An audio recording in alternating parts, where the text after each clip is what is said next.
Hello friends, welcome to Easy Quick Summer. Today recipe எல்லா டிஃபனுக்கும் best காம்பினேஷனுங்க. இந்த veg பாயா. Non veg சாப்பிட்றவங்களுக்கும் vegetarian சாப்பிட்றவங்களுக்கும் ஒரே ஒரு குழம்பு போதும்.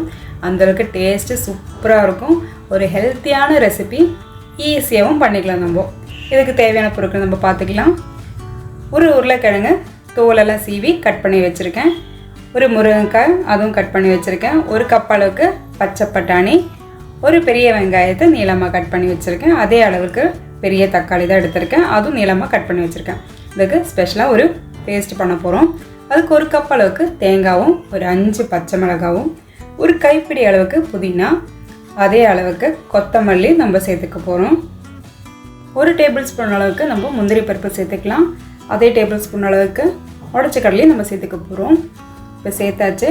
இப்போ ஒரு டேபிள் ஸ்பூன் அளவுக்கு பெருஞ்சீரகம், ஒரு டேபிள் ஸ்பூன் அளவுக்கு கசகசா, 4 ஏலக்காய், 4 கிராம்பு நல்லா தண்ணி விட்டு பேஸ்ட் மாதிரி நம்ம அரைச்சி எடுத்துக்க போகிறோம்.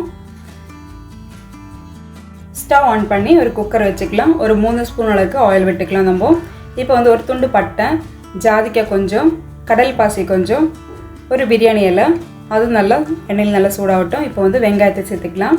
இப்போ வெங்காயம் கொஞ்சம் நல்லா வதங்கி வர்ற டைமில் இஞ்சி பூண்டு பேஸ்ட்டு நம்ம சேர்த்துக்கலாம்.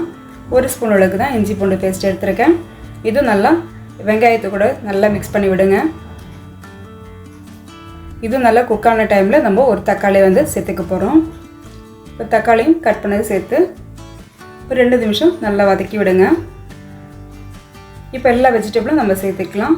முருங்கைக்காய், பச்சை பட்டாணி, உருளைக்கிழங்கு, கொஞ்சம் உப்பும் சேர்த்து நல்லா மிக்ஸ் பண்ணி விடுங்க. 1 நிமிஷம் அளவுக்கு நல்லா மிக்ஸ் பண்ணி விடுங்க. இப்போ 1/2 டீஸ்பூன் அளவுக்கு மஞ்சள்தூள் நம்ம சேர்த்து எல்லா வெஜிடபிளுக்கும் இந்த கலர் ஸ்ப்ரெட் ஆன வரைக்கும் நீங்கள் நல்லா மிக்ஸ் பண்ணிக்கோங்க. இப்போ அரைச்சி வச்ச நம்ம பேஸ்ட்டு நம்ம சேர்த்துக்கலாம். இது 1 நிமிஷம் அளவுக்கு நீங்கள் நல்லா மிக்ஸ் பண்ணி குக் பண்ணுங்கள். அப்போ தான் அதை பச்சை ஸ்மெல் எல்லாமே போயிடும். இப்போ நல்லா மிக்ஸ் பண்ணியாச்சு. நம்ம மிக்ஸி ஜாரில் 2 கப் அளவுக்கு தண்ணி எடுத்து இந்த குழம்புல சேர்த்துக்கிறேன். தண்ணி 2 கப் அளவுக்கு சேர்த்துட்டு உப்பு இருக்கான்னு நீங்கள் செக் பண்ணிவிட்டு நீங்கள் உப்பும் சேர்த்துக்கோங்க இந்த டைமில். இப்போ குக்கரில் 2 விசில் போட்டு எடுத்துக்கலாம். ஈஸியாக டக்குன்னு 2 விசில் வந்துடும். நம்ம குழம்பும் ரெடி ஆகிடுச்சு. அவ்வளோதாங்க இந்த வெஜ் பாயோட மெத்தடு. நீங்கள் மனசு செஞ்சு பாருங்கள், திரும்ப திரும்ப செய்வீங்க. அந்தளவுக்கு டேஸ்ட்டு சூப்பராக இருக்கும். வெஜ் பாயை பண்ணும்போது ஒரு மட்டன் பாயோட ஸ்மெல்லு தான் வீடு ஃபுல்லாக இருந்தது. அதனால தான் அது வெஜ் பாயான்னு இதுக்கு பேர் வச்சுருக்கேன். நீங்கள் ஒன்ஸ் செஞ்சு பார்த்து எப்படி இருக்குன்னு கமெண்ட் பாக்ஸில் சொல்லுங்கள். உங்களுக்கு இந்த வீடியோ பிடிச்சிருந்ததுன்னா லைக் பண்ணுங்கள், கமெண்ட் பண்ணுங்கள், சப்ஸ்கிரைப் பண்ணி பாருங்கள். இந்த வீடியோ ஸ்கிப் பண்ணாமல் பாருங்கள். அப்போ தான் நான் செய்கிற மெத்தடை உங்களுக்கு கரெக்டாக தெரியும். என்ஜாய் பண்ணி சாப்பிடுங்க, ஆரோக்கியமாக வாழுங்க. தேங்க்ஸ் ஃபார் வாட்சிங்.